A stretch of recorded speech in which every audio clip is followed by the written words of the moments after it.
ఇప్పుడు గవర్నమెంట్ కొంతమంది నిరుపేదలకు అసైన్లు చేసిన ల్యాండ్స్ ఉంటాయి, వాళ్ళకు పట్టాలు కూడా ఇచ్చిన దాఖలు కూడా ఉన్నాయి గతంలో.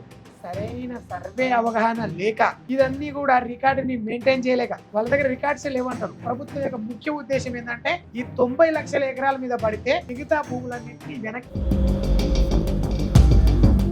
యావరేజ్ గా చెప్పిన 40 లక్షల కంటే ఒక్క ఎకరం కూడా పైకి దాటాల్సిన పనే లేదు ప్రభుత్వానికి. కానీ 90 లక్షలు ఎందుకు పెట్టిందంటే ప్రభుత్వము ఇంకొంత భయాన్ని సృష్టిస్తే లేదా ఈ రెవెన్యూ గందరగోళాన్ని అన్ని పక్కన పెట్టి ఇప్పుడు భూములంతా చేతిలో లాక్కోవడం, చేతిలో పొజిషన్ లో తీసుకోవడం కోసం ఆర్మీలకు అసైన్ చేసే ల్యాండ్ కూడా అసైన్ ల్యాండ్ ఇప్పటి వరకు ప్రభుత్వం ఎవరికి ఇచ్చినా కూడా అసైన్ ల్యాండ్ అని మాత్రమే కేటాయించింది. ఎంఆర్ఓలకు కూడా కొంత భూమి అసైన్ చేసిన దాఖలు ఉన్నాయి. ఏం చేసుకోవాలి అని అది పొందుకునే అవకాశం ఉంది కాబట్టి ఏం చేస్తుందంటే ఒరిజినల్ పట్టాలు. అవును, ఇప్పుడు భూభారతి వెబ్సైట్ ఉంది కదా, అవును. కొన్ని లిస్ట్ కూడా అప్లోడ్ చేయడం జరిగింది. మరి వాళ్ళ ఏంటి వాళ్ళ పరిస్థితి? అప్పట్లో ఉన్న వాళ్ళు చాలా మంది అమ్ముకున్నారు. ఓకే, ఇది ఇప్పుడు వేసిన 90 లక్షల ఎకరాలకి ఆధారాలు ఉన్నాయా? ప్రభుత్వం దగ్గరనే ఉందా? ఒక్క సర్వే రిపోర్ట్ ఉందా? కట్ ఒక దగ్గర ఉంటుంది కానీ యాజ్ పర్ వాళ్ళ ఆన్లైన్ ప్రకారం ఇటు వస్తుంది జరుగుతుంది. Yes. మరి ఇవన్నీ గొడవలు పెట్టే కథే కదా ఇదంతా. ధరణిని తీసుకొచ్చి చాలా పెద్ద అంటే తప్పు చేసిందని నేను చెప్పగలుగుతాను. అన్ని తీసుకొచ్చి ఉన్నదే 300 మంది సర్వేయర్లు, 600 మండలాలకి 300 మంది సర్వేయర్లు ఉంటే నెలలో 10 నుంచి 15 సర్వేలు చేస్తారు. ఇప్పుడు 4 సార్లు 5 సార్లు వచ్చినా క్లారిటీ రాదు. అలాంటిది ఈ రాష్ట్రం ఈ లైసెన్స్డ్ సర్వేలతో సర్వే చేయించాలంటే ప్రభుత్వం దగ్గర అవగాహన లేదు. సరైన ఈ వ్యవస్థలో కనీసం బుద్ధున్నోడు రికవరీ చేయడం కాదు సార్. మీరు ప్రజలు ఏం ఎంతసేపు- చేయాలి? డబ్బులు కట్టాలా? అంటే ఇప్పుడు నీకు భూమి కావాలి. ఈ రోజు రేవంత్ రెడ్డి గారు, పొంగులేటి గారు ఎంత ఈగోయిస్ట్ పర్సన్ అందరికి చెప్పుకుంటారు కదా, ప్రజాప్రభుత్వం ప్రజలకు చేస్తా. ఇవే మనుషులు వీళ్ళిద్దరే 6500 మంది పాస్ అయితే సాలరీ బేసిస్ లో ఇవ్వండి, సాలరీ ఇస్తే పని చేస్తాం, వీ వాంట్ సాలరీ అని చెప్తే ఆ ఒకే ఒక్క మాట ఇప్పటికి ఈగోగా మార్చుకొని ఇప్పటిదాకా ఈ వ్యవస్థలో తీసుకురాలి. ఈ వ్యవస్థలో మా ముందు ఫోన్ పెట్టి స్పీకర్ పెట్టి మరి మాట్లాడారు. సార్ ఏమైంది సార్ మా లైసెన్స్ వ్యవస్థ గురించి అని, ఏమైంది అని చెప్తే ఆయన ఈగో హట్ అయింది.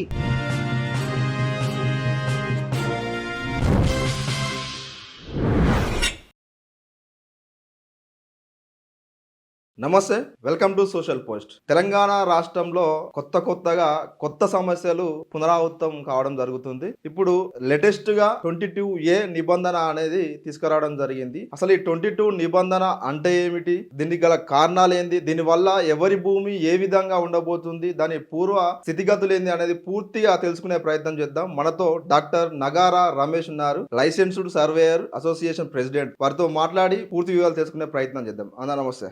నమస్తే అన్న. ఎట్లుందరన్నా? బాగున్నామన్నా. ఎట్లుంది మీ ఉద్యమం? ఉద్యమం నడుస్తున్నది. ఉద్యమానికి కూడా అసలు ఈ 22/A కూడా మా యొక్క ఉద్యమం కూడా ఒక విధంగా చెప్పాలంటే దాని కూడా సహకారం కోసమే మేము చేసేది. ఈ లైసెన్స్డ్ సర్వే వ్యవస్థ లేకపోవడం వల్లనే ఈ 22A అనేది వచ్చింది. దీనికి అత్యంత ముఖ్య కారణం సర్వే జరగకపోవడం. ఈ సర్వే జరుగుంటే ఈ 22A వచ్చేదే కాదు, ఓకే. పెట్టాల్సిన అవసరమే లేదు. కానీ ప్రభుత్వం దగ్గర సరైన ప్రణాళిక లేక, సరైన ఆచరణ లేక, వాళ్ళు ఏం చేయాలో తోచక అయోమయ పరిస్థితులలో దీన్ని పెట్టి ప్రయత్నం చేద్దామని చెప్పింది.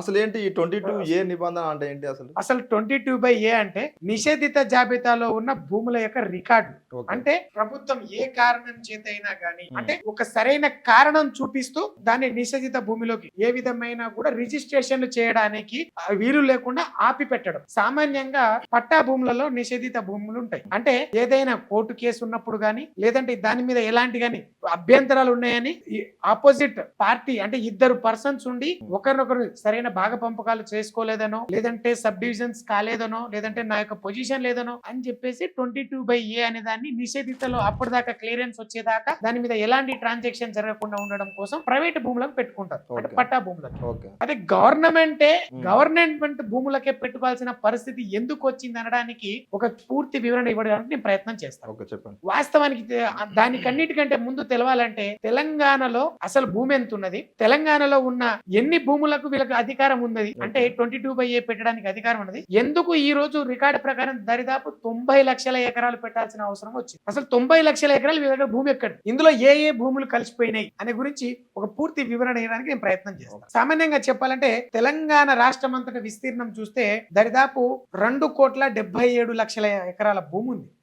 మొత్తం విస్తీర్ణం అంటే తెలంగాణ అన్ని వచ్చేసింది. సో తెలంగాణ అన్ని వచ్చేసింది అంటే దాని తర్వాత ఇదే తెలంగాణలో అత్యంత ముఖ్యమైనది ఏంటంటే 66 నుంచి 68 లక్షల ఎకరాల వరకు అటవీ భూములు ఉన్నాయి. ఈ అటవీ భూములు అనేది ఆల్మోస్ట్ ఎక్కడ రిజిస్ట్రేషన్ లో జరగవు. వాళ్ళకి ఆల్రెడీ హద్దులు ఫిక్స్ చేసిండ్రు. వీటికి ఫారెస్ట్ డిపార్ట్మెంట్ అటాచ్ గా ఉంటది. అది ఫారెస్ట్ డిపార్ట్మెంట్ కి అటాచ్ ఉంటుంది. దానికి ఎలాంటి ప్రొహిబిట్ లిస్ట్ చేయాల్సిన పని కూడా లేదు. ఆల్రెడీ వాళ్ళ యొక్క సంరక్షణలో ఉన్నది. దాన్ని వాళ్ళు వాళ్ళకు ఉంటాయి. వాళ్ళ పర్యవేక్షణ అనేది కంప్లీట్ గా జరుగుతూ ఉంటది. వేరే ఏ మానవుడు కూడా దాన్ని టచ్ చేసేదానికి ఆస్కారం కూడా ఉండదు. ఇది ఎప్పటి నుంచో కూడా ఉంది, ఎప్పటి నుంచో నడుస్తుంది.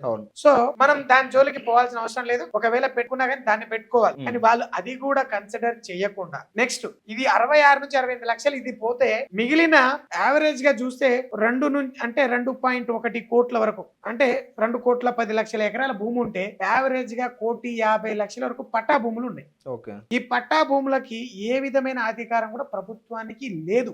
అది ఇండివిజువల్ గా మనం పోయి చెప్తే తప్ప మనంతటా మనం అంటే సామాన్యంగా ఎవరికైతే ఇబ్బంది ఉందో అతని రిక్వెస్ట్ పెట్టుకుంటేనే ప్రొహిబిటెడ్ లిస్ట్ పెట్టాలి.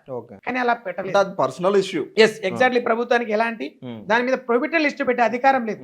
రెవెన్యూ అనేది మొత్తానికి మెయింటైన్ చేసేది ప్రభుత్వమే అయినా దానికి అధికారం లేదు. కానీ దాని తర్వాత యాక్చువల్ గా అసలు చాలా మందికి అర్థం కావట్లేదు అసలు ప్రభుత్వానికి భూమి ఎక్కడికి వచ్చింది, అసలు ప్రొహిబిటెడ్ లిస్ట్ పెట్టడానికి భూమి ఎక్కడిది. సామాన్యంగా ప్రతి విలేజ్ కి అంటే తెలంగాణలో ఉన్న రెవెన్యూ విలేజెస్ లకి ప్రతి విలేజ్ కి 10 నుంచి 15% అనేది ప్రభుత్వానికి కేటాయించిన భూములు ఉన్నాయి. అంటే దాన్ని అసైన్ ల్యాండ్స్ అంటాం. అంటే పట్టాలు కాకుండా ప్రభుత్వం కోసం అవసరాల నిమిత్తము లేదా భవిష్యత్తు కార్యాచరణ కోసం లేదా అసలు అప్పట్లో ఇంకొకటి చెప్పాలంటే ఏదైతే విలేజెస్ ఉన్నా కూడా అక్కడ సాగు చేస్తుండగా కూడా పశువుల మేతల కోసం లేవని చెప్పేసి పశువులు మేతలకు వెళ్ళడం కోసమని ఎవరిది సొంత భూములు పెట్టుకోకుండా ప్రభుత్వం ఈ యొక్క భూములను ఇవ్వడం జరిగింది. దాన్నే చెరాయి భూములు అంటారు. ఆ భూములను ఇవ్వడం జరిగింది. అదే అసైన్ ల్యాండ్స్ పట్టాలు. కాలక్రమేణా ఇదంతా కూడా నిజాం కాలం నుంచి సర్వే జరిగి ఎక్కడ కూడా సబ్ డివిజన్ అనేది పెట్టలేదు. మన తెలంగాణకి సబ్ డివిజన్ లేదు. దేశమంతటా కూడా బ్రిటిష్ వాళ్ళు సర్వే చేస్తే ఇక్కడ నిజాములు చేశారు. కాబట్టి వాళ్ళు ఓన్లీ సర్వే నెంబర్ వరకే చేశారు. ఇది చేయలేదు. మరి ఇది 10 నుంచి 15% అనుకున్నా కూడా 2.77 కోట్ల ఎకరాలలో మీరు 10 నుంచి 15% అనుకున్నా 10% అయితే 27 కోట్లు, మరి 15% అయితే 41 కోట్లు. దరిదాపు అంటే 41 లక్షలు, అంటే 21 లక్షల నుంచి 40 లక్షల వరకు భూమి ఒరిజినల్ గా గవర్నమెంట్ ఉన్నది. ఇది భూమి ఒరిజినల్ గా. అది ఆనాటి 1954 సేత్వార్ రికార్డ్ ప్రకారమే. సేత్వార్ రికార్డ్ ఎందుకంటే సేత్వార్ అనేది 1954 లో అసలు ఫైనలైజ్ అయిన డాక్యుమెంట్. ఈ సేత్వార్ నుంచి కాస్రాలు వచ్చింది, కాస్రా నుంచి పహనీలు వచ్చింది, అడంగల్నే పహనీ అంటాం. సో అడంగల్ వచ్చింది. సో అక్కడ నుంచి రికార్డ్స్ ఎట్లా వచ్చింది అనేది అక్కడ నుంచి చూసుకుంటారు. మరి దాని తర్వాత కాలక్రమేణా అసలు మనకు ఈ భూములతోనే కాకుండా ప్రభుత్వం దగ్గర ఉన్న కొన్ని భూములు అనుకుంటే ఇప్పుడు 2,70,00,000 60 లక్షలు పోయింది, 2,10,50,00,000 మన పట్టా భూములు పోయింది. ఇక మిగిలింది ఎంత వీళ్ళ దగ్గర 60 లక్షలు. 60 లక్షల ఎకరాలలో దరిదాపు తెలంగాణకి 2 పెద్ద నదులు ఉన్నాయి, గోదావరి కృష్ణా నదులు ఉన్నాయి, దాని యొక్క ఉపనదులు ఉన్నాయి, మూసీ ఉంది, 46,000కు పైగా చెరువులు ఉన్నాయి. అండ్ అఫీషియల్ గా ప్రతి విలేజ్ టు విలేజ్ వేయడానికి రోడ్లు ఉన్నాయి. సర్వే నెంబర్లు లేని రోడ్లు లక్షల ఎకరాలు, దరిదాపు 5 నుంచి 10 లక్షలు. మొత్తం రాష్ట్రం అంతటా కూడా రోడ్లు వెళ్ళలేని కదా. అది ఏ భూములకు సంబంధించినవి కావు, ఏ రికార్డ్ లో లేని భూములు ఉన్నాయి. సరే ఇవన్నీ పక్కన పెడితే గ్రామ కంటాలు, అప్పట్లో ఉన్న ఊర్లకు సర్వే నెంబర్లకు సంబంధం లేనటువంటి భూమి ఉంది. గ్రామ కంటాలు, ఊర్లు ఏర్పడ్డాయి, సిటీలు ఏర్పడ్డాయి. ఈ భూమికి రికార్డులు ఎక్కడ ఉన్నాయి అంటే ప్రభుత్వం దగ్గరనే. ఇవన్నీ చూసుకుంటే 20 లక్షల కంటే దాటిపోయింది. అంటే ఈ పట్ట ల్యాండ్లకి వెళ్ళి కూడా తీసుకున్నా కూడా ఇది దాటిపోతుంది. అంటే దరిదాపు 46,000కు పైగా చెరువులలో దరిదాపు 14 లక్షల ఎకరాల భూమి వస్తుంది. దరిదాపు మనకి 2 నదులు ఈ ఉపనదులు కలిపితే కూడా 15 లక్షలకు పైగా భూములు ఓన్లీ వాటర్ బాడీలోనే ఉన్నది. ఈ రోజుకి కూడా స్టిల్ 15 లక్షల పైన. అంటే 14 యావరేజ్ గా 30 లక్షలు అక్కడే పోయింది. ఇంకా గ్రామ కంఠాలు, కొన్ని ఇంకా గుట్టలు, కొన్ని రికార్డు లేని భూములు ఉన్నాయి. అంటే సరైన సర్వే అవగాహన లేక ఉమ్. ఇదన్నీ కూడా రికార్డుని మెయింటైన్ చేయలేక 1954 రికార్డ్స్ ఇప్పటికీ కూడా కొన్ని మండలాలలో దొరకవు. ఓకే. వాళ్ళు ఇవ్వరు, వాళ్ళ దగ్గర రికార్డ్స్ లేవంటారు. ఇప్పుడు గవర్నమెంట్ కొంతమంది నిరుపేదలకు అసైన్డ్ చేసిన ల్యాండ్స్ ఉంటాయి, ఎస్, ఇళ్ల స్థలాలు కానీ అగ్రికల్చర్ చేసుకోవడానికి అసైన్డ్ ల్యాండ్స్ అంటారు. వాళ్ళకు పట్టాలు కూడా ఇచ్చిన దాఖలు కూడా ఉన్నాయి గతంలో. మరి ఇప్పుడు ఇప్పుడు ఆ భూముల పైన గవర్నమెంట్ ఇప్పుడు ఈ 22A కింద ఎలాంటి ఆలోచన ఉంది అసలు? ఎస్ సార్, ఇప్పుడు మీకు చెప్పబోయేది అదే సార్. వాస్తవానికి ప్రభుత్వం ఇప్పుడు చేసే యాక్చువల్ గా ఇప్పుడు ఉన్న ప్రభుత్వం యొక్క ప్లాన్ ఏంటంటే నిజంగా సర్వేలు జరగలేదు. ఓకే. 100 ఏళ్ల కింద 120 సంవత్సరాల కింద జరిగిన సర్వే ఇప్పటిదాకా జరగలేదు. భూములు ఎక్కడున్నాయో కూడా వీళ్ళకు అవగాహన లేదు. కొన్ని విలేజ్ లకి రెవెన్యూ విలేజ్ మ్యాప్స్ లేవంటున్నారు. మరి ఈ భూములని తిరిగి ఎలా తీసుకోవాలి అంటే ప్రభుత్వం యొక్క ముఖ్య ఉద్దేశం ఏంటంటే ఈ 90 లక్షల ఎకరాల మీద పడితే అంటే యాక్చువల్ పట్ట భూములు పోయినా మిగతా భూములన్నింటినీ వెనక్కి లాక్కుందాం. ఎలా లాక్కుంటాం? మీరు వస్తే ఇప్పుడు మీకు ఎక్కడ వచ్చింది భూమి, ఏ విధంగా వచ్చింది? మనం ఇందాక చెప్పినటువంటి 10 నుంచి 15% ఏదైతే భూములు ఉన్నాయో అది వాస్తవమైన భూమి, అది వాస్తవంగా ఉన్నది. మిగతా ఏవి కూడా అంటే యావరేజ్ గా చెప్పిన 40 లక్షల కంటే ఒక్క ఎకరం కూడా పైకి దాటాల్సిన పనే లేదు ప్రభుత్వానికి. కానీ 90 లక్షలు ఎందుకు పెట్టిందంటే ప్రభుత్వము ఇంకొంత భయాన్ని సృష్టిస్తే ఒరిజినల్ గా వస్తారు. మరి ఈ 40 లక్షలలో కూడా ఈ రోజు చూసుకుంటే మనం అసైన్ ల్యాండ్ల కింద ప్రతి ఒక్కరికి కేటాయించడం జరిగింది. అప్పుడు దున్నేటోడితే భూమి అనే ఇది కూడా ఉండేది, నినాదం ఉండేది. ఎవరు మన ఎన్టీఆర్ గారు వచ్చినప్పుడు పట్వారీలు ఇష్టం వచ్చినట్టు కూడా పట్టాలు చేసుకున్నటువంటి పరిస్థితి. అప్పట్లో సాగు చేసుకుంటే. రెండోది సీలింగ్ యాక్ట్ కూడా వచ్చింది మధ్యలో. 1971 లో సీలింగ్ యాక్ట్ వచ్చింది. సీలింగ్ యాక్ట్ యొక్క ముఖ్య ఉద్దేశం ఏంటంటే శిస్తు చెల్లింపు లేనప్పుడు భూములు తిరిగి ఇచ్చేసేవాళ్ళు, ప్రభుత్వానికి తిరిగి ఇచ్చేసేవాళ్ళు. కానీ కొంత అలా ఇచ్చిన కొంత చాలా మైనర్ పర్సెంటేజ్ 1-2% కంటే ఎక్కువ వెళ్ళలేదు. కానీ ప్రభుత్వం అవసరాల నిమిత్తం ఏదైతే చేసుకొని తినాలి నిరుపేదలకు ఇవ్వాలని చెప్పేసి 3 ఎకరాల భూములు ఇచ్చింది. అంతెందుకు మనం నిన్నటి వరకు కాంగ్రెస్ ప్రభుత్వంలో మన గౌరవ రాజశేఖర రెడ్డి గారు ఉన్నప్పుడు కూడా నిరుపేదలకు 3 ఎకరాలు పంచింది. దళితులకు ఎస్సీలకి ఎస్టీలకి బీసీలకి పంచిండ్రు. ఇప్పుడు దానికి ఏంటి లెక్క అంటే లెక్క తేలదు, లెక్క లేదు వీళ్ళ దగ్గర. మొత్తానికి కూడా ఈ రెవెన్యూ తప్పులని సరిదిద్దుకోవడం కోసం లేదా ఈ రెవెన్యూ గందరగోళాన్ని అన్ని పక్కన పెట్టి ఇప్పుడు భూములంతా చేతిలో లాక్కోవడం, చేతిలో పొజిషన్ లో తీసుకోవడం కోసం పంచిన భూమిని రిటర్న్ తీసుకుంటుంది. ఆర్మీలకు 5 ఎకరాలు ఇచ్చింది, అది రిటర్న్ తీసుకుంటుంది. ఇప్పుడు ఆర్మీలకు అసైన్ చేసే ల్యాండ్ కూడా అసైన్ ల్యాండ్స్. ఇప్పటి వరకు ఏది ఇచ్చినా ప్రభుత్వం ఎవరికి ఇచ్చినా కూడా అసైన్ ల్యాండ్లను మాత్రమే కేటాయించి. ఇప్పుడు గతంలో ఒక 7-8 సంవత్సరాల క్రితము ఎంఆర్ఓలకు కూడా కొంత భూమి అసైన్ చేసిన దాఖలు ఉన్నాయి. వాస్తవం. ఇప్పుడు ఫైనాన్షియల్ డిస్ట్రిక్ట్ లో ఒక ఎన్జిఓస్ కాలనీ అని ఉంటుంది, టీఎన్జిఓస్ కాలనీ అని. అక్కడ కొంతమంది ఎంఆర్ఓలకు రిటైర్డ్ అయిన ఎంఆర్ఓలకు అలాట్ చేసిన భూమి ఉంది. ఇప్పుడు అది గుంజుకునే అవకాశం ఉందా మరి ఈ 22 నిబంధన ప్రకారం? వాస్తవంగా చెప్పాలంటే సార్ ఇండస్ట్రియల్ పార్క్స్ ఉన్నాయి, ఫ్యాక్టరీలకు ఎక్కడి నుంచి వచ్చింది భూమి? ప్రభుత్వమే కదా ఇచ్చింది. వాళ్ళ దగ్గర ఉన్న భూమి ఇచ్చేసి ఈ రోజు ఆ లెక్కని సరిదిద్దుకోవడం కోసం ఏం చేస్తుందంటే ఒరిజినల్ పట్టాలు తీసుకోవాలి. అంత దాన్ని మనం ఈక్వల్ చేయాలి. ఈక్వలెంట్ ల్యాండ్ ఒక 90 లక్షలకి ఈక్వలెంట్ చేయాలి. రోడ్డుని మనం తీసుకోలేము, రోడ్డు ప్లేస్ లో వదిలేసినాం, కానీ రికార్డు ఉండాలి. దానికి రోడ్డుకు రికార్డు లేదు. మొత్తం తెలంగాణ భూమి చూస్తే అంత ఈక్వల్ కావాలి. ఏం చేయాలా? ఏదైతే ట్రాన్సాక్షన్స్ జరుగుతలేవో, చాలా రోజుల నుంచి ట్రాన్సాక్షన్ జరగనిది, లేదంటే ప్రాపర్ డాక్యుమెంటేషన్ లేనిది, ప్రాపర్ గా డాక్యుమెంట్ రుజువు చేసుకోలేనివి, అండ్ వితౌట్ ఎనీ ఇంటిమేషన్ తో పొజిషన్ లో ఉన్నది. వీళ్ళు ఇప్పుడు అప్పట్లో ఏముండేదంటే 2 కాలాలు ఉండేది. అంటే ఏదైతే మన పహాని అడంగల్లో ఒకటి పట్టాదారు కాలం, రెండోది అనుభవదారు కాలం. మనకి పట్టా ఉన్నా లేకపోయినా అనుభవంలో ఇంకొకడు ఉన్నాడు. అతను 30 సంవత్సరాలుగా పట్టా భూమిలో అతను అనుభవిస్తే అతనికి సొంతం చేసుకునే అధికారాన్ని కూడా కొన్ని చట్టాలు చెప్తున్నాయి. అండ్ గవర్నమెంట్ ల్యాండ్ ని కూడా 30 సంవత్సరాల వరకు చేస్తే కూడా ఆ చట్టాల ప్రకారం అతనికి చెందుతుంది. సో అలాంటి కొన్ని చట్టాలని కూడా పక్కన పెట్టి ఈ 90 లక్షల నుంచి ఒక టార్గెట్ పెట్టుకుంటే, మన ఇంత భూమిని లాక్కోవడానికి ఇంత టార్గెట్ పెట్టుకుంటే, నిజానికి చెప్పాలంటే వీళ్ళు వెళ్ళాలి, ఎక్కడ భూమి ఉందో వెతకడానికి వెళ్ళాలి. ఇప్పుడు వెళ్ళాల్సిన పని లేదు, వాడే ఊరుకొస్తాడు. నాది 22A లో పడ్డది, వాడే ఇప్పుడు వచ్చిన దానివల్ల చూపిస్తే గవర్నమెంట్. అవును. ఇప్పుడు భూభారతి వెబ్సైట్ ఉంది కదా, ఆ భూభారతి వెబ్సైట్ లో కూడా కొన్ని లిస్ట్ కూడా అప్లోడ్ చేసడం జరిగింది. 22A నిబంధన ప్రకారం ఇంతమంది ఉన్నారని. మరి వాళ్ళ పరిస్థితి అసలు చెప్పాలంటే 1954 లో సేత్వార్ రికార్డు వచ్చింది, ఆడంగల్ పహానీలు కూడా అప్పుడే వచ్చింది. అదే 1954 నుంచి 58 వరకు ఎలాంటి ఈ యొక్క అసైన్ ల్యాండ్ ని ప్రభుత్వ భూములని అమ్ముకోకూడదనే రూలే లేదు. అప్పట్లో ఉన్న వాళ్ళు చాలా మంది అమ్ముకున్నారు. అంటే వాస్తవం చెప్పాలంటే అసైన్ ల్యాండ్ అమ్ముకున్నారు కానీ వాళ్ళ పేరు మీద ముటేషన్ కాలేదు కదా. మ్యూటేషన్ అనే ప్రాసెస్ ఆ టైంలో లేనే లేదు. ఓకే, ఇది 2007 తర్వాత వచ్చింది. ఓకే, ముటేషన్ అనేది 2007 తర్వాత వచ్చింది. 2007 నుంచి ఈ యొక్క టోటల్ గా 22A అనేది 2007లో స్టార్ట్ అయింది. ఓకే, అంతకుముందు లేదు, ఎలాంటి చట్టాలు లేవు. ఇదంతా కూడా కొంతకాల పరిమితి. ఇప్పుడు అసైన్ ల్యాండ్ లో భూములను అమ్ముకోకూడదనేది సిద్ధాంతం ఉంది. అది 1958 లో వచ్చింది. అంటే ఎవరైనా దాన్ని చేసుకొని తినడానికి అనుభవించడానికే తప్ప వారసత్వంగా అనుభవించవచ్చు ఒకరి నుంచి ఒకరికి, కానీ సేల్ చేసుకోకూడదు. కానీ సేల్ చేసుకోవచ్చు. ఏ భూములు అంటే దానికి స్పెసిఫిక్ గా కొన్ని రూల్స్ ఉన్నాయి. ఇప్పుడు 10 సంవత్సరాలు దాటిన ఏ ఆర్మీ వాళ్ళైనా గానీ అమ్ముకోవచ్చు, లేదా ఇండస్ట్రియల్ పెట్టిన వాళ్ళు మినిమం ఒక 10 years to 25 years వాళ్ళు నడిపిస్తే దాని తర్వాత వాళ్ళు అమ్ముకోవచ్చు. ఎందుకంటే వీళ్ళందరూ కూడా కొన్నాళ్ళు అంటే, లేదా అసైన్ ల్యాండ్లని కూడా వేల పాఠంలో అంటే ఇప్పుడు ఏదైతే ఆక్షనల్ వేస్తుందో సేమ్ అలాంటి ఆక్షనల్లో కూడా అమ్ముకున్న ల్యాండ్ అమ్ముకోవచ్చు. వాళ్ళు ఆక్షనల్లో కొన్నారు, మళ్ళీ వేరే విధంగా అమ్ముకోవచ్చు. అది రెగ్యులరైజేషన్ అయిపోయింది. రెగ్యులరైజేషన్ కాని కొన్ని భూములు ఉన్నాయి టైప్స్, వాటికి మాత్రమే ఈ వర్తిస్తుంది.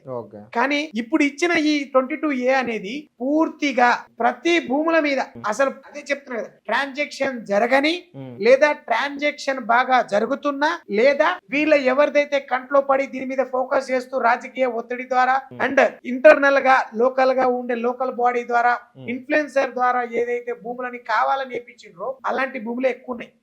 వాస్తవంగా చెప్పాలంటే గవర్నమెంట్ రికార్డు చూసినా 40 లక్షల కంటే ఎక్కువ లేనే లేదు. ఓకే, అంటే యాజ్ పర్ సేత్వారి పహాని. yes. ఓకే, మరి అలాంటప్పుడు 90 లక్షలకు ఎట్లా పోయింది భూమి? ఇదే ఇప్పుడు ఏ పొజిషన్ లో వాళ్ళు ఉన్నారు, ఎవరి పట్టా భూములు వాళ్ళకు ఉన్నాయి, రికార్డు ఉన్నాయి. మరి ఏంటంటే వీళ్ళ యొక్క కన్ఫ్యూజన్. అంటే ఈ ప్రభుత్వాన్ని యాక్చువల్ గా ఇందులో ఇంకొకటి గమనించాల్సిన విషయం ఏంటంటే, ఏ భూమికైనా పక్కా ఆధారాలు అనేది ఉండాలి. ఆధారం ఎవరి దగ్గర ఉంది? ఇప్పుడు వేసిన 90 లక్షల ఎకరాలకి ఆధారాలు ఉన్నాయా? ప్రభుత్వం దగ్గరనే ఉందా? ఒక్క సర్వే రిపోర్ట్ ఉందా? ఒక్కదాని కూడా సరైన సర్వే రిపోర్ట్లు లేదు. సర్వే రిపోర్ట్లు ఎక్కడ తయారు చేస్తారంటే ఆన్లైన్ లో సిస్టమ్ లో కూర్చొని విలేజ్ మ్యాప్ ని డిస్టేషన్ చేసి ఇదంటే ఇది టోటల్ గా వేయాల్సిన భూమి, ఇది వేయకూడని భూమి అని చెప్పేసి ఇక్కడే కోఆర్డినేట్స్ ని వాళ్ళంతటా వాళ్ళు జనరేట్ చేస్తున్నారు. నిజంగా భూమి మీదకి వెళ్తే అక్కడ ఏముందో కూడా తెలియదు. అసలు వీళ్ళు ఇచ్చిన పేపర్ కి భూమికి ఎలాంటి సంబంధం లేదు. ఇప్పుడు ఆన్లైన్ లో ఉండే సర్వే నెంబర్ కూడా ఓవర్ లోపల ఉంటాయి అన్ని. ఇప్పుడు యాక్చువల్ గా గట్టు ఒక దగ్గర ఉంటది, కానీ యాజ్ పర్ వాళ్ళ ఆన్లైన్ ప్రకారం ఇటు వస్తుంది జరుగుతుంది.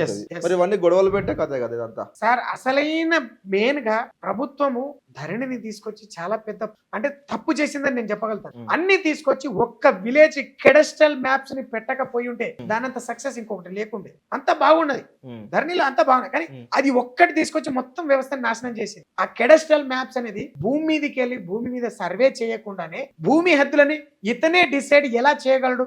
అప్పట్లో మాన్యువల్ సిస్టమ్ లో జరిగింది. అంతకుముందు మాన్యువల్ సిస్టమ్ లో విలేజ్ మ్యాప్స్ ఉన్నాయి కదా. విలేజ్ మ్యాప్స్ అనేది కరెక్ట్ గా ఒక్కొక్క సర్వే నెంబర్ ని కూర్చోబెడితే సెట్ అవుతుంది. సపరేట్ కూర్చోబెడితే మొత్తం విలేజ్ మ్యాప్ ని ఎంటైర్ విలేజ్ మ్యాప్ ని తీసుకొచ్చి కూర్చోబెడితే ఏ మాత్రం కూర్చోదు, అసలు సంబంధమే లేదు. వీళ్ళు డిస్టేషన్ అనేది కరెక్ట్ చేయలేదు, ఓరియంటేషన్ కరెక్ట్ చేయలేదు, ఫిజికల్ గా ఎలాంటి రిఫరెన్స్ తీసుకోలేదు. ఉన్నదే 300 మంది సర్వేయర్లు, ఉన్న 600 మండలాలకి 300 మంది సర్వేయర్లు ఉంటే వాళ్ళు యావరేజ్ గా పోయినా కూడా నెలలో 10 నుంచి 15 సర్వేలు చేస్తారు. అంటే ఒక్కొక్క దానికి అప్లికేషన్ పెట్టుకుంటే 4 సార్లు 5 సార్లు వచ్చినా క్లారిటీ రాదు.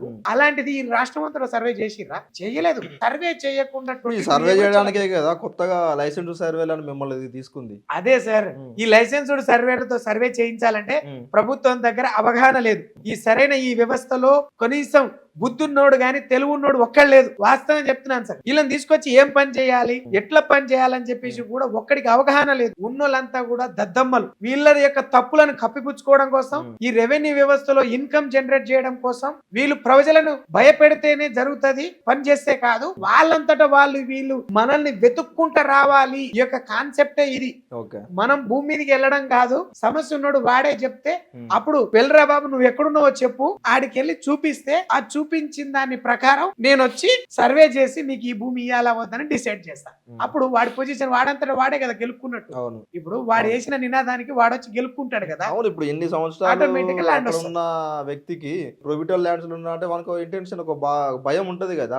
భయం ఉంటది, భయానికి బయటకు వస్తాడు అంతే సార్. ఇదే సింపుల్ గా చెప్పాలంటే దానికి ఒక చిన్న నేను ఒక చిన్న సినిమా సీన్ చెప్తాను. లీడర్ సినిమా చూస్తే ఇదే రాజకీయ సేమ్ కోణం. అరే బిర్యానీ కాదు, మనం ఉమ్. బిర్యానీ చూపించిన తర్వాత వాడు ఉరికొచ్చిన తర్వాత బిర్యానీ కాదు లోపలికి వచ్చి పెడితే వానికి గంజి పెట్టినా తింటాడు అన్నట్టుగా ఉంటది. ఇది సేమ్ అంతే. వానికి బిర్యానీ తింటుండే ఇన్ని రోజులు, ఆడికి ఇప్పుడు గుంజుకున్నాం అనుకో, చూపించి లాక్కున్నాం అనుకో, ఆడు లాస్ట్ కి ఏమంటాడు వచ్చిన తర్వాత, అరే బాబు దీనికి నేను శిస్తు కడతా, లేదంటే నేను రెగ్యులరైజేషన్ చేసుకుంటా. ఎంత కట్టాలి చెప్పు గవర్నమెంట్ కి ట్యాక్స్, నేను ఎంత కట్టాలో చెప్పు, నువ్వు యాజ్ పర్ రూల్ ప్రకారం. ఇప్పుడు గవర్నమెంట్ కి అదే భూమి ఇప్పుడు నాకే భూమి రెగ్యులర్ చేయండి, నేను ఇంత కడతా. మార్కెట్ వాల్యూ ఉంటే ఆ వాల్యూ ప్రకారం 1:2% ఎంత ఉంటే అంత కట్టి రెగ్యులరైజేషన్ చేసుకో. ఎందుకంటే భూమి ప్రభుత్వం తీసుకునే దాన్ని సాగు చేయలేదు, దాన్ని ఆధీనంలోకి తీసుకుని దాన్ని ఏం చేయలేదు. వాడే ఉంటాడు, వేరే వాడిని వచ్చినా వాడిని రానియడు. ఇప్పుడు లేని నిరుపేదలకు ఆల్రెడీ అసైన్ చేసిన తర్వాత మళ్ళీ రికవర్ చేయడం ఏంది? అదే సార్, అసలు రికవర్ చేసే ఆలోచనతో 22 మళ్ళా పునరావృతం చేసినట్టు ఇదే తెర మీదకి తీసుకురావడం ఏంది అసలు? ఎగ్జాక్ట్లీ అనుకుంటే- ఇన్కమ్ సార్, ఇన్కమ్ జనరేట్ చేయడం. ఓకే. ఇప్పుడు ఎట్లా చేస్తాం సార్ ప్రభుత్వాన్ని? ఇప్పుడు మీ దగ్గర నేను నిలువు దోపిడీ చేసినాను, నీ దగ్గర ఎంతో ఉందని చెప్పేసి నేను గుంజుకుంటా, మీరు ఊకోరు కదా. ఒక్కోరు. అందుకే కోర్టులు కూడా దీనికి ఏం చేయలేదు. అవును, ప్రభుత్వ భూమి ప్రభుత్వం దగ్గర నుంచి వచ్చింది, నీకు ఏం అధికారం ఉందని తీసుకుంటావు. ఆనాటి కాలంలో రాజకీయ నాయకులు ఒక మానవతా కోణంతో, మానవతా ఆలోచనతోటి మనుషులు ఎదగాలి, డెవలప్మెంట్ ఉండాలి, వీళ్ళు కూడా పైకి రావాలనే ఉద్దేశం మీద భూములు పంచిర్రు, అందుకోసం ఇచ్చిర్రు. కానీ ఇప్పుడు ప్రభుత్వ భూమే అవును కాదనట్లేదు, అవును. ప్రభుత్వ భూమే వారసత్వంగానే కొంతమంది చేసుకునే వాళ్ళు ఉన్నారు, కొంతమంది సిచ్యువేషన్స్ బట్టి అమ్మిన వాళ్ళు కూడా ఉన్నారు. అవును. కొంతమందికి పట్టాలైనా కొంతమందికి పట్టాలు కాలేదు, అది వేరే విషయం. ఇప్పుడు మెయిన్ విషయం ఏంటిదంటే ఇప్పుడు వాళ్ళ భూములు ఉన్నాయి, లేనోరికి ఇచ్చిర్రు, మళ్ళీ రికవరీ చేస్తావు. ఏ విధంగా రికవరీ చేస్తావు? ఒకవేళ రికవరీ చేయకుండా ప్రజలు ఏం చేయాలి? అదే చెప్తున్నా కదా సార్, రికవరీ చేయడం కదా సార్. మీరు ప్రజలు ఏం ఎంతసేపు- చేయాలి? డబ్బులు కట్టాలా? అంటే ఇప్పుడు నీకు భూమి కావాలి, ఈ రోజు దాని వాల్యూ ఒరిజినల్ చేస్తే 30-40 లక్షల ఎకరం, ఏ మారుమూల పోయినా 30 లక్షల కంటే తక్కువ లేదు. తెలంగాణ రాష్ట్రం అంతటా కూడా 30 లక్షల భూమి. ఇప్పుడు మీరు పోగొట్టుకుంటే 30 లక్షల భూమి పోతుంది, నేను 15 లక్షలు ట్యాక్స్ చేస్తా, గవర్నమెంట్ వాల్యూ మార్కెట్ వాల్యూ 15 లక్షలు ఇస్తా. ఇప్పుడు ఆ 15 లక్షల కోసం మీరు తల తాకట్టు పెట్టిన తీసుకొచ్చి కడతారా? ఇప్పుడు ఆ 30 10 లక్షలు లక్షల్ని పే చేస్తే అది రెగ్యులైజ్ అయిపోద్దా? అయిపోతుంది. ఎందుకు కాదు? ఇప్పుడు అదే ఈ టోటల్ ఎపిసోడ్ మొత్తం డబ్బులు రావడం అంటే లక్ష్యం ఒకటే, టార్గెట్ ఒకటే. అట్లా చూసుకుంటే హైదరాబాద్ లో ఎంత ఉంది విస్తీర్ణం? ఒకవేళ హైదరాబాద్ లో సార్ యాన్ అండ్ యావరేజ్ గా సార్ 2 సంవత్సరాల కింద నా దగ్గర నన్ను ఏదైతే హెచ్ఎండి ఆఫీస్ ఉందో, హెచ్ఎండిఏ నుంచి ప్రభుత్వానికి సంబంధించిన దరిదాపు ఈ ఔటర్ రింగ్ రోడ్ లోపలనే 8,000 చిల్లర భూములు, మొత్తం ప్రభుత్వానికి సంబంధించిన భూములు ఉన్నాయి. దీని పొజిషన్ అంతా డిమార్కేషన్ చేయాలి, సర్వే చేయాలని నన్ను పిలిచి మరి నా యొక్క కొటేషన్ తీసుకున్నారు. ఇప్పుడు వీళ్ళ ఎజెండా ఓన్లీ హైదరాబాద్ ఉన్న భూముల పైన లేకుంటే Not- రాష్ట్ర వ్యాప్తంగానా? రాష్ట్ర వ్యాప్తంగా తెలంగాణ రాష్ట్రంలో ఉన్న 33 జిల్లాలలో ఉన్న భూములన్నిటి మీద కాన్సెప్ట్ ఇది. ఇది ఒక్కటి కాదు. కానీ అసైన్ ల్యాండ్, అసైన్ పట్ట వచ్చినప్పుడు ఒక నిబంధన ఉంటది. Oh. ఏంది అంటే గవర్నమెంట్ కి ఏదన్నా అక్కడ కన్స్ట్రక్షన్ చేయాలన్నా, ఏదన్నా ఫ్యాక్టరీ రావాలన్నా, ఏదైనా డెవలప్మెంట్ రావాలన్నా, ఒక రోడ్డు పోవాలన్నా, లేకుంటే ప్రాజెక్ట్ రావాలన్నా కూడా రికవరీ చేసుకునే హక్కు గవర్నమెంట్ కి ఉంటది. కానీ రికవరీ అన్నారు సార్, ల్యాండ్ యాక్విజిషన్ అంటే అక్విజిషన్ యాక్విజిషన్ అనేది పైసలు ఇచ్చి తీసుకుంటది. ఈవెన్ దో అది గవర్నమెంట్ అసైన్ ల్యాండ్ అయినా సరే, అతనికి ఇస్తే అతనికి ఎప్పుడో పంచినా మళ్ళీ అదే భూమిని తీసుకునేటప్పుడు కూడా మార్కెట్ వాల్యూ ప్రకారం 1 or 2 దానికి times 2 ఎక్కువ times, 3 చేసి times తిరిగి అతనికి చెల్లించి తీసుకుంటారు. అవును. ఇది ప్రభుత్వం ఇచ్చిన భూమిని ప్రభుత్వం కొనుక్కునే పద్ధతి. ఎందుకు ఇంత మూర్ఖంగా ఎందుకు ఆలోచించింది ఈ ప్రభుత్వం? సార్ ఎకనామికర్ ని సృష్టించడం లేదా? ఇప్పుడు వాళ్ళు ఏమనుకుంటున్నారంటే రాష్ట్రాన్ని పరిపాలించాలి, ఓకే, రాష్ట్రాన్ని పరిపాలించాలంటే ఎట్లా? డెవలప్మెంట్ చూపించాలి. ఏ విధమైన డెవలప్మెంట్ చూపించాలి? ఇన్కమ్ జనరేట్ చేసే విధానం ఉండాలి. అంటే మీరు తెలివిగా ఇండస్ట్రీస్ ని తీసుకురండి, చైనాలలో ఓన్ ఇంటర్షిప్ ని తయారు చేయండి, ఇక్కడ ప్రొడక్షన్ ని తయారు చేయండి, ప్రొడక్టులు తయారైతే ఇన్కమ్ జనరేట్ అయితే అనేది పాత నానుడి. అవును. అంటే పాత పద్ధతి. అరే మనం తయారు చేసిన దానికి మనం అమ్ముకుంటే ఇన్కమ్ జనరేట్ చేయడం అనేది మనిషిని ఎదుగుతూ చేయడం, అది ఒకటి. నిన్ను ఎదిగిస్తూ ఈ రాష్ట్రం ఎదుగుతుంది. కానీ ఇప్పుడు ఎదుగుదల అనేది పక్కన పెట్టేసి అవతలోడు ఏం ఎదిగాడు అనేది కాదు, నేనేం సాధించాను అనేది ఇక్కడ ఇప్పుడు చెప్పుకున్నటువంటి ఎట్లుందంటే సార్, వాస్తవం చెప్పాలంటే వీళ్ళందరికీ ఇప్పుడు హైదరాబాద్ లో జరుగుతుంది కాబట్టి మిగిలిన 33 జిల్లాలలో హైదరాబాద్ నుంచి అవుట్ ఉన్న వాళ్ళందరూ సంతోషం. అరే వీళ్ళందరూ అక్కడికి పోయి బతున్నారు, మేము ఊర్లో బతున్నాం, మా దాకా రాలేదు అనుకుంటారు, వాళ్ళు సంతోషిస్తారు. అంటే ఇక్కడ ఎట్లుందంటే పర్సంటేజ్ 4 నుంచి 5 కోట్ల జనాభా ఉన్న ఈ రాష్ట్రంలో కష్టపడేటోళ్ళు ఇప్పుడు కోటి మందికి నష్టం వస్తే 4 కోట్ల మంది నవ్వుతున్నారు, ఎందుకంటే నా దాకా రాలేదు అని. నాది కాదు కదా. సో ఎవరికైనా రాక్షస ఆనందం కామన్ గా ఎవరికైనా ఉంటది, ఆ ఫీలింగ్ తోటి వాళ్ళు ఉన్నారు. ఉన్నారు. ఎప్పుడైతే ఇది రాష్ట్రం అంతటా వచ్చినప్పుడు ఈ రోజు నువ్వు 1 కోటి మందికి నువ్వు సహాయం చేయలేనప్పుడు, 1 కోటి మందికి నువ్వు తోడు రాలేనప్పుడు ఆటోమేటిక్ గా ఈ 1 కోటి నుంచి ఒకరికి, ఎందుకంటే ఎట్టేయటం ఎవరికి రాదు కదా. ఇప్పుడు ఎట్లాంటిదంటే ఈ ఫీలింగ్ ఒక్కొక్కరిని ఢీ కొట్టాలి, అందరిని ఒకటేసారి కొడితే నష్టం. ఇప్పుడు ఒక్కొక్కరి చిన్న చిన్నగా చేసుకుంటూ ప్రయోగాలు చేసుకుంటూ వచ్చారు. హైడ్రా అనేది వచ్చింది. హైడ్రా అనేది ఫస్ట్ నాగార్జున కొట్టాడు. నాగార్జున కొట్టంగానే ఇది ఒక చాలా బలమైన వ్యవస్థలా దాన్ని తయారు చేశారు. సో సామాన్య నాగార్జున అనేది దొంగిపోయినప్పుడు సామాన్య మానవుడు దీన్ని ఏం పీకలేడనే కాడికి వచ్చేసి ఎవడేం చేయలేడు. మరి అలాంటప్పుడు సామాన్యం నుంచి చిన్న చిన్నగా కొట్టేసుకుంటూ దాని ఒక బలంగా తయారైపోయింది. ఇప్పుడు ఒక హైడ్రా అంటే ఈ రెవెన్యూ కాదు కదా, సీఎం కంటే కూడా బలమైన వ్యవస్థ అనేది అందరికీ తెలుసు. నిజం చెప్పాలంటే వ్యవస్థ పేదోళ్ళ ఇల్లు కూల్చే బలమైన వ్యవస్థ కానీ పెద్దోని ఇల్లు కూల్చే బలమైన వ్యవస్థ. పేదోడు అన్నప్పుడు పేదోడు ఎక్కడోడు కూల కొట్టినప్పుడు దాన్ని బాధపడేటోడి కంటే కూడా ఆనందించేటోడు ఎక్కువైపోయింది. వాస్తవం. హైడ్రా అన్నారు, సరే నాగార్జున ఇన్కామినేషన్ అందరి మరి అదే ఫాతిమా కాలేజ్ కనపడతలే, హైడ్రాకు సల్కం చెరువు కనపడతలేదా? అదే చెప్తున్నాయి కదా సార్. ఇప్పుడు హైడ్రా కంటే కూడా ఇప్పుడు ఏదైతే ఓవైసీ గారు ఉన్నారో ఇంకా బలమైన వ్యవస్థ, దాన్ని కొట్టేంత మొగోడు ఇంకా లేదు. ఈ తెలంగాణ రాష్ట్రమే కాదు కదా, ఇండియాలో మోదీ కూడా ఢీ కొట్టలేడు సార్. ఇది అందరి నానుడి, నేను కాదు సార్. ఇప్పుడు ఎందుకంటే ఆయన కూడా బలవంతుడని, ఆయనకు జనబలం ఉన్నది. జనబలం అదే చెప్తున్నా కదా, మనోళ్ళని కొడితే అది హిందూ సమాజం కానీ వేరే ఏ సమాజమైనా ఒకరిని కొడితే ఇంకొకటి సంతోషిస్తాడు. అదే ముస్లిం వ్యవస్థలో ఒక్కడిని కొడితే అందరు ఐక్యమత్యం అవుతారు. అదే కొట్టి చూపించమనండి, కొట్టేంత సీన్ లేదు, 100% లేదు. దాన్ని ఎవరిది ఈ బలం బలహీనతని కాదు. ఇక్కడ అదే చూసుకుంటే వాడు బలవంతుడు, వీళ్ళు బలహీనులు. ఇక్కడికి వచ్చేసరికి మన మిగతా వాళ్ళందరూ వీళ్ళు బలహీనులు, వీళ్ళు బలవంతులు. అంతే. ఈ వ్యవస్థలో అలాగే ఉంది సార్. దాన్ని నేను అక్కడ సపోర్ట్ అని కాదు, ఎందుకంటే ఇది మనం సిగ్గుతో తలదించుకోవాల్సిన పరిస్థితి. అది చెప్పలేరు. సమాధానం ఎన్నో రకాలు. ఒక ప్రశ్నకి జవాబు చెప్పాలంటే ఎన్నో విధాలుగా ఇస్తారు సార్. జవాబు లేనిదంటూ ప్రశ్నే లేదు మనకు. ఓకే, సో టోటల్ ఎపిసోడ్ లో మీకు ఏమైనా న్యాయం జరిగే అవకాశం ఉందా సార్? ఇప్పుడు ఇంకొకటి సార్, ఈ టోటల్ ఎపిసోడ్ లో ల్యాండ్ ఐడెంటిఫై చేయాలి. ఎస్, మిమ్మల్ని ఆల్రెడీ ట్రైనింగ్ ఇచ్చిర్రు, మీకు లైసెన్స్ ప్రొవైడ్ చేసిర్రు, పత్రాలు కూడా మీకు జారీ చేసినట్టున్నారు సార్. దీనికి ముఖ్య ఒక నిజం చెప్పనా సార్, అంతగా చెప్పుకుంటే జనాలకి ఇంకొక నిజం చెప్తాను సార్.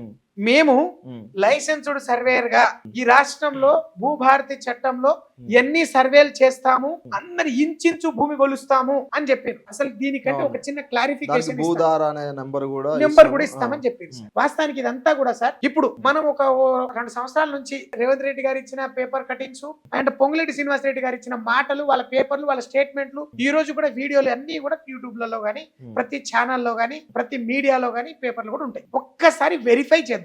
మనం ఫస్ట్ భూభారతి ధరణిని తీసుకుపోయి బంగాళాఖాతంలో పెట్టి భూభారతి తీసుకొస్తాం. ఇమ్మీడియట్లీ తీసుకొచ్చిన తర్వాత ఇంప్లిమెంటేషన్ చేస్తాం. వచ్చింది, ఏమైనా చేసిందా? ఏమీ చేయదు. బ్యాక్గ్రౌండ్ మార్చారు, రంగు మార్చారు, సరే. దీని తర్వాత రీసర్వే చేస్తాం, అందరి వ్యవస్థను తీసుకొస్తామని చెప్పేసి సరే ట్రైనింగ్ ఇచ్చారు. అప్పుడు అసలు రీసర్వే అనే కాన్సెప్ట్, ఇక్కడ రీసర్వే చేస్తే చెల్లదు. ప్రతి రాష్ట్రంలో రీసర్వే పాసిబుల్ అవుతుంది, కానీ ఇక్కడ రీసర్వే చేస్తే చెల్లదు. ఏ పొజిషన్ కి ఆ position LPM, land parcel maps అని తీసుకుంటాం అన్నది. అంటే ఎవడి పొజిషన్ ఎంత ఉందో కొలుచుకొని వాళ్ళకి రికార్డ్ ఇస్తాం, వాళ్ళకి ఆధార్ ప్లేస్ లో భూదార్ ఇస్తాం. అంటే మనకి ఆధార్ లెక్క ఎట్లుంటుందో అట్లా భూదార్ కార్డులు ఇస్తాం అన్నది. మరి ఇచ్చిందా? సరే, దానికోసం అనేది 2 పైలట్ ప్రాజెక్టులు అన్నది, 2 మండలాలు. అది ఇప్పుడు దాకా ఎడిపోయినాయో ఏమో, ఎవరికి రాలేదు భూదార్ కార్డు. దాని తర్వాత 5 మండలాలు అన్నది, Mahabub Nagar district, Rangareddy district, Mulugu district, Khammam district, Sangareddy district కొన్ని చోట్ల తీసుకుంది. ఏమైనా అయిందా? ఆడ ఏమీ కాలేదు. ఒకటి చెప్పండి సార్, రేషన్ కార్డ్ అనేది అనే విషయం గురించి కూడా ఒక పాట చెప్తే దేనికి పనికి వస్తుంది సార్? 30 రోజులలో ఒక రోజు వెళ్ళిపోయి తీసుకోవడానికి పనికి వస్తుంది, కానీ 4 గిక్కోవడానికి పనికి వస్తుందా? అది పనికొస్తుందా?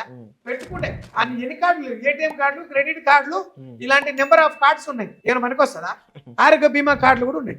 పనికొస్తుందా? పని చేస్తే చెప్పాలి, దానివల్ల ఉపయోగం ఏంటి? మీ ఫ్యామిలీకి ఒక నెలలో ఒక 5 కిలోలు 6 కిలోల బియ్యం తీసుకొచ్చి ఇస్తుంది, అది నెలలో. దాని తర్వాత ఇంకేమైనా పోషణ ఇస్తుందా మీకు?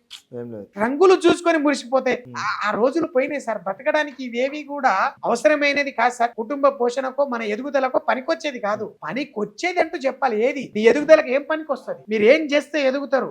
మీ యొక్క జనరేషన్ కి మీరు ఏమి ఇస్తే కరెక్ట్? మీ యొక్క పిల్లల భవిష్యత్తుకి కూడా మీరు ఏమి ఇవ్వాలి? సో వీటి గురించి ఆలోచన చేయాలి, కానీ ఇవన్నీ కూడా కరెక్ట్ కాదు సార్. వాళ్ళు చేసే ఏ పద్ధతి కూడా కరెక్ట్ కాదు, చెప్పుకుంటున్న ఏవి కూడా కరెక్ట్ కాదు. సో ఈ రెవెన్యూ వ్యవస్థని పటిష్టం చేయలేక, దీన్ని గట్టిగా నడిపించలేక, వాళ్ళ దగ్గర సరైన తెలివైన అవగాహన లేక, వ్యవస్థ లేక, మ్యాన్ పవర్ లేక, అసలు ముఖ్యమైన విషయం సార్, ఈ లైసెన్స్ వ్యవస్థని తీసుకొచ్చిన తర్వాత ఎంత ఈగోయిస్ట్ పర్సన్ నేను ఒక్కసారి చెప్తా సార్. రేవంత్ రెడ్డి గారు, పొంగులేటి గారు ఎంత ఈగోయిస్ట్ పర్సన్ అందరికి చెప్పుకుంటారు కదా, ప్రజాప్రభుత్వం ప్రజలకు చేస్తా, ప్రజలకే మంచి చేస్తా అని చెప్పుకుంటున్నా. ఇవే మనుషులు వీళ్ళిద్దరే ఏం చేసిండ్రో తెలుసా సార్? 6,500 మంది పాస్ అయితే వీళ్ళు ఇదేదైతే పాస్ అయిన వాళ్ళు శిల్పకళా వేదిక మీద మా యొక్క అందరికి లైసెన్స్ ఇస్తున్నప్పుడు కమిషన్ పద్ధతి కాకుండా సార్ మా అందరికీ కూడా శాలరీ బేసిస్ లో ఇవ్వండి, శాలరీ ఇస్తే పనిచేస్తాం, శాలరీ ద్వారా అందరికి న్యాయం జరుగుతుంది, అందరికి సమానత్వం జరుగుతుంది. ఇప్పుడు నడుస్తున్నటువంటి తెలంగాణ రాష్ట్రంలోని 600 మండలాలలో అందరికి సమానంగా ఈక్వాలిటీగా మొత్తం రావాలి, ఇన్కమ్ జనరేషన్ కావాలి, అక్కడ పని చేయాలి అంటే అందరికి సమానత్వం ఉండాలి. కాబట్టి మీరిచ్చే 50 రూపాయలు 20 రూపాయలు, ఆ టైంలో 20 రూపాయల కమిషన్, అసలు 20 రూపాయలు అని నాకు చెప్పలేదు కానీ తర్వాత చెప్పారు. సో ఈ కమిషన్ బేసిస్ వద్దు, శాలరీ బేసిస్ ఇస్తే పని చేస్తామని అందరూ we want salary అని చెప్తే ఆ ఒక్క మాట ఇప్పటికీ ఈగోగా మార్చుకొని ఇప్పటిదాకా ఈ వ్యవస్థలో తీసుకురాలే. ఈ వ్యవస్థలో ఏమైందయ్యా అని అడిగితే వాళ్ళ పిఏ గారు పాపం చెన్నారెడ్డి గారు ఏదైతే ప్రజావానికి ఇన్ఛార్జ్ ఉన్నారో ఆయన దగ్గర అడిగితే మా ముందు ఫోన్ పెట్టి స్పీకర్ పెట్టి మరి మాట్లాడారు. సార్ ఏమైంది సార్ మా లైసెన్స్ వ్యవస్థ గురించి అని శేషాద్రి గారికి ఆయన పిఏ గారికి ఫోన్ చేసి ఏమైంది అని చెప్తే ఆయన ఈగో హట్ అయింది, ఆయన వాళ్ళ మీద నారాజు ఉన్నాడు. ఆయన ముందు శాలరీ అడిగారనే ఒక్క పదం కోసం ఆయన ఈ వ్యవస్థని తీసుకొస్తలేరు. పొంగులేటి గారు కూడా మద్దతు పలికిర్రు, దానికోసం తీసుకెళ్ళారు. పొంగులేటి గారు ఇంకొకటి ఏంది, మీరు ఈ తెలంగాణ రాష్ట్రంలో లైసెన్స్ సర్వే వ్యవస్థ తీసుకొచ్చింది మా ప్రభుత్వం అయితే మీరు 6 నెలలు 7 నెలల దాకా పని ఇవ్వలేదని పోయి హరీష్ రావు గారి దగ్గర అడుగుతారా? హరీష్ రావుకి పోయి చెప్తారా? ఆయన మీకు ఉద్యోగాలు ఇస్తాడు, నేను ఇయ్యను అని చెప్పేసి ఇప్పటిదాకా పనిలో తీసుకోకుండా, పని చేపించుకోకుండా రాష్ట్రంలో ఉన్న 4 కోట్ల మందికి నష్టాన్ని కలిగించిండే గాని ఆ ఒక్క ఈగో వల్ల ఆ మనిషి ఈ వ్యవస్థను తీసుకొచ్చి పని పెట్టి వాస్తవంగా ఇదే మనుషులు పనిచేస్తే ఈ 22A పెట్టాల్సిన పనే లేదు. సర్వే రిపోర్ట్ లేకుండా కూడా ఈ ఏవి చెల్లదని ఇంకిత జ్ఞానం లేదు వీళ్ళకు. ఏది ఒక్కదానికి ఆర్డర్ కరెక్ట్ గా ఒక్క రిపోర్ట్ కరెక్ట్ చూపించమని చెప్పండి, ఇది మేము ప్రాపర్ గా సర్వే చేసినాం, ఇది 22A లో కిందికి వస్తుంది అనే కొంచెం కూడా కామన్ సెన్స్ లేదు. దానికి ఒక ప్రాపర్ డాక్యుమెంటేషన్ లేదు, ప్రాపర్ వే లేదు. ఏదంటే ఇష్టం వచ్చిన రాజ్యాంగం ఒప్పురు, ఇష్టారాజ్యం వాళ్ళు చెప్పిందే వేదం. ఇంత అంటే దరిద్రమైన దారుణమైన పరిస్థితులు లేవు. చాలా జనాలు అర్థం చేసుకోలేకపోతున్నారు. రాజకీయాలంటే భయంతోటో లేదంటే ఈ భూముల గురించి అవగాహన లేకో ఇదంతా కూడా ఇట్లా నడుస్తుంది. కానీ వాస్తవంగా సార్ ఇదేదైతే అవేర్నెస్ వస్తుందో ఈ రాష్ట్రంలో ఒక్క ఎమ్మెల్యే కూడా బయటికి తిరగలేడు. ఈ జనాలు తిరగబడితే ఒక్క ఎమ్మెల్యే తిరగలేడు, ఒక్క మంత్రి తిరగలేడు. ఈ రాజ్యం ఇంకొకసారి కాంగ్రెస్ అనేది మనం బతుకుండగా ఇంకొకసారి వీడికి రాలేదు. ఆంధ్రప్రదేశ్ లో చచ్చిపోయినట్టు ఇక్కడ కూడా చంపేస్తున్నారు, చచ్చిపోతుంది కూడా సార్.